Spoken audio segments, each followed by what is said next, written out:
question of like how does your character level and carry over and decisions you make, and it gets messy. Yeah, I sort of hope that if they are going to do it episodically, they do it in kind of the James Cameron Avatar approach, where it might take a minute to get there, but once they have it kind of lined up, it's not like we finished episode 1. Now let's get started on 2. It's like we've got episode 1 finished, we've got episode 2 60%. The Avatar movies are like Când un joc pe episoade nu a fost niciodată idee bună, decât dacă e un joc narrativ, dar în rest. We can't talk about Avatar right now.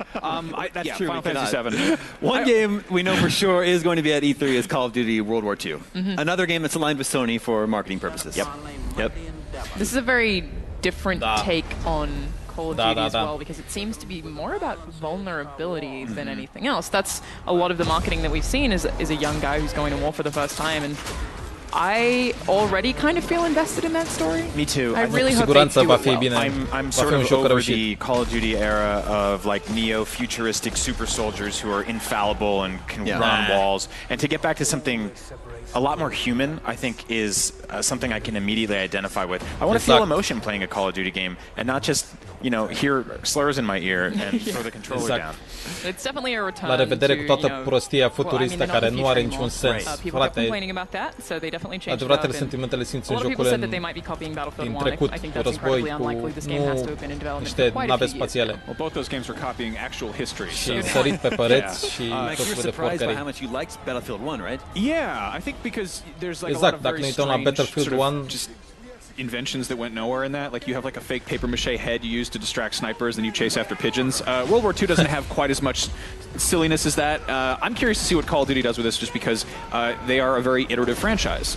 They kind of take baby steps in terms of adding features, and for the last, I don't know, 5 years, it's been pretty much jumping into the future. And the last one effectively had you flying X-Wings and hanging out with robots. How do you jerk the wheel so hard from the distant future to World War II? I think they've got that scapegoat in the zombies mode to just go buck wild and crazy if they want, and bring in, Jeff Goldblum with a laser gun, and go in like this weird futuristic Bioshock territory, and then cut back to the old-timey war if you need to. Yeah.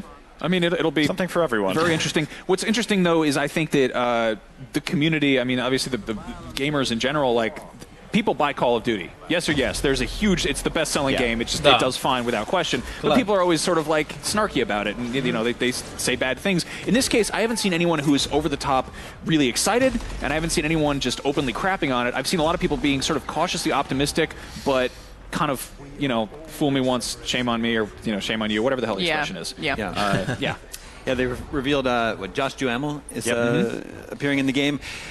In recent years, the Call of Duty games have had stunt casting, right? They've got Kevin Spacey, Jon Snow as the villain. So I wonder if they're holding back like a villain reveal, and it's Christoph Waltz. Ooh, right? Man, that would be really cool. Yeah. Now you just got my hopes incredibly high. Sorry, I just got everybody's hopes up.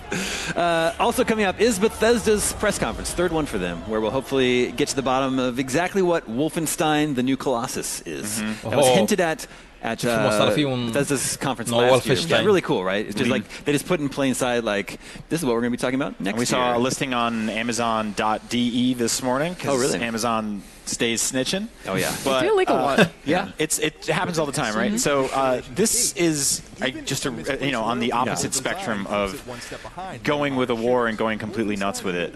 This has the potential to have just so much creativity. I think pentru cine nu a jucat jocurile Wolfenstein, ultimele două, le recomand cu foarte multă plăcere. Fantastic game. It was such a good game, especially kind of at this point. And it was really difficult. Like, there was a lot of stuff that I really liked about it, and I honestly have to say I love the way that Bethesda chooses to release things. They don't do year after year, and they really change it up. So it doesn't feel like we're getting a new Wolfenstein too soon after the last one.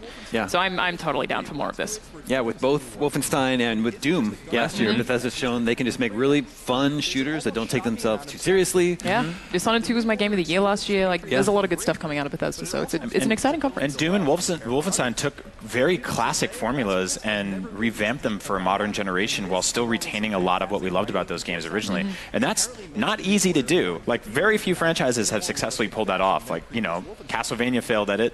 Donkey Kong's never been great in 3D. I mean, Prey is very different. Is one thing, but I mean, Prey's a great game too, especially when you get further into it. So I feel like at this point, Bethesda's one of my favorite studios, and I will play almost anything they put out. If nothing else, they totally understand the pageantry of putting on an E3 presentation. Totally. I think they built a theme park this year, so that's they're making it fun for everybody. Yeah. Well, I think when they announced their first press conference 3 years ago, everyone was a little skeptical. Like, does Bethesda really have enough to justify a press conference? And the last 2 years, they've really impressed everybody with their lineup.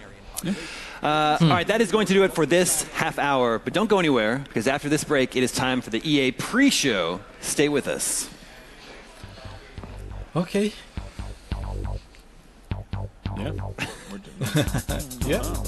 The biggest entertainment event of the year is almost here, and we got your all-access pass. IGN live from San Diego Comic-Con. World premiere trailers and breaking news as it happens. The biggest stars and the world's best cosplay. IGN sunt foarte încântat de God of War, de Wolfenstein, de nou Call of Duty, care cu siguranță va fi reușit. Cu siguranță vom avea și diferite surprize. Și cred că va fi un E3 foarte interesant. Până acum, din ce se vorbește, pare a fi unul foarte reușit. Și dacă nu mă înșel, în câteva minute va începe conferința de la Sony, cred că în 20 de minute, dacă nu mă înșel.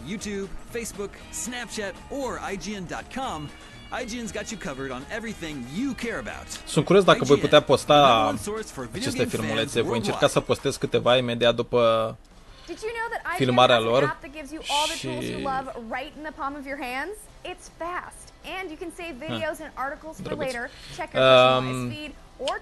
și voi vedea dacă voi primi vreun strike, pentru că nu am nicio idee. Sper să nu, dar nu se știe. În orice caz, voi face coverage la aproape tot E3-ul. Ok, ce avem acum? Welcome back to IGN Live at E3. I'm Damon Hatfield, and our first press conference of the week is about to get underway soon. We'll take you to the Electronic Arts event as soon as it starts, but first, let's talk about what we hope to see today.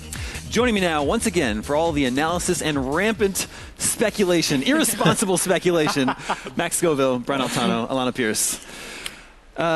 EA. Star Wars. Yep. Yeah, basically, just get to the Star Wars, this is basically going to be the Star Wars. Over the next half hour, we'll talk everything Electronic Arts, including Star Wars Battlefront 2, plus the return of the pause button in Need for Speed Payback, and what's coming from EA Sports. Then on the hour, we'll take you over to the Hollywood Palladium for the EA press conference. Be sure to tune in tomorrow at 1 p.m. Pacific for our coverage of Microsoft's press conference, and plan to stick around all day tomorrow because we're going straight through till 9 p.m. Pacific for Bethesda.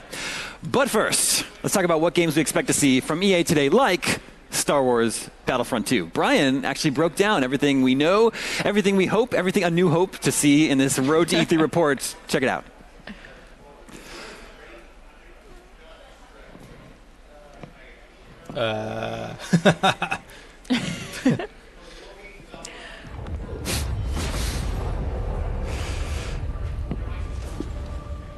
Impossible. Commander, what do we do now?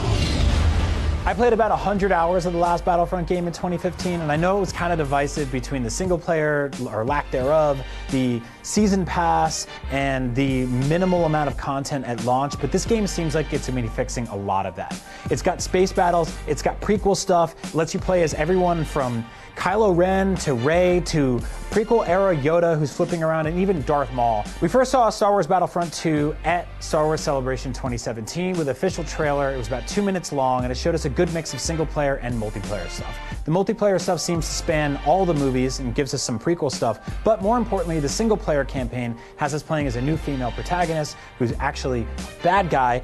We don't know how long it's going to be yet, but it seems like it's going to span through a couple of different Star Wars movies and let you play as not only a female villain character, but also possibly Luke Skywalker. We will absolutely see new Star Wars Battlefront 2 stuff at E3. I think specifically we're going to see multiplayer. We got a lot of the single player story looking stuff already, but we haven't actually seen any multiplayer gameplay. So it's a very safe bet that we'll see some of that there. I hope we get to see a good mix of the new hero characters, the new planets, the new prequel stuff, and most importantly, the space battles. I think space battles were sort of lacking in the last game, so seeing a big blowout of that stuff at E3 is going to be huge. Most importantly, this game comes out 3.5 weeks before The Last Jedi, which is the brand new Star Wars movie, so I really want to see some new Last Jedi stuff playable in this game, hopefully old man Luke Skywalker on his mountain. It's just this awesome mixtape of Star Wars stuff, all mashed in together, and I can't wait for it.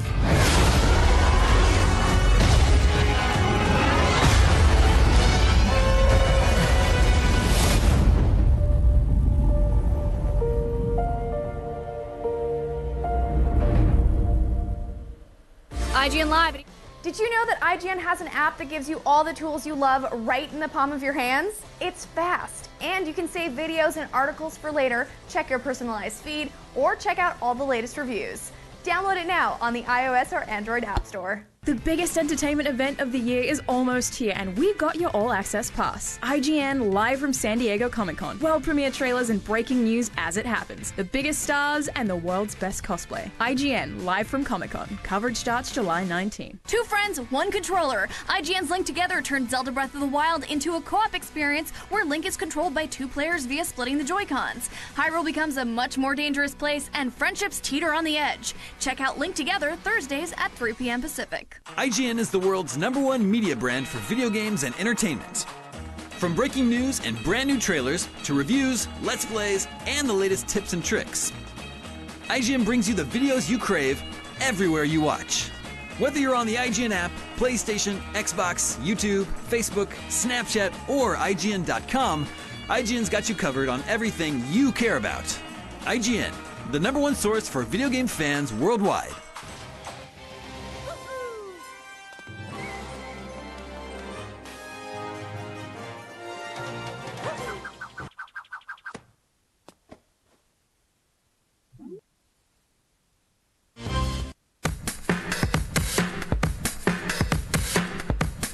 Welcome back, everybody. Star Wars Battlefront 2 is EA's big game this year. We expect a good chunk of its press conference to focus on it, but some multiplayer footage actually leaked out a little early this morning. Is that right? Yeah, there was a 12-minute multiplayer match. We got to see Darth Maul in action for the first time outside of the pre-rendered trailer that we got a couple weeks ago. Yeah. We got to see Rey. Both of them look awesome. We got to see Theed. We got to see battle droids. I don't even know where to start. I am so excited about this. So I'm almost disappointed by this the footage leaking because it's there's a bunch of YouTubers kind of playing here. EA is going to do their usual thing with their big shooter where they have like 40 people playing at once and they jump around in the match and everything. But obviously they're going to have kind of a more kind of tailored experience that shows off all the bells and whistles. Yeah. The gameplay that leaked kind of just showed off somebody just playing the game. Darth Maul looks awesome to play as a hero, but the really cool thing here is the class system, which has like, you know, it has officers, heavies, assault, and I think support or something like that.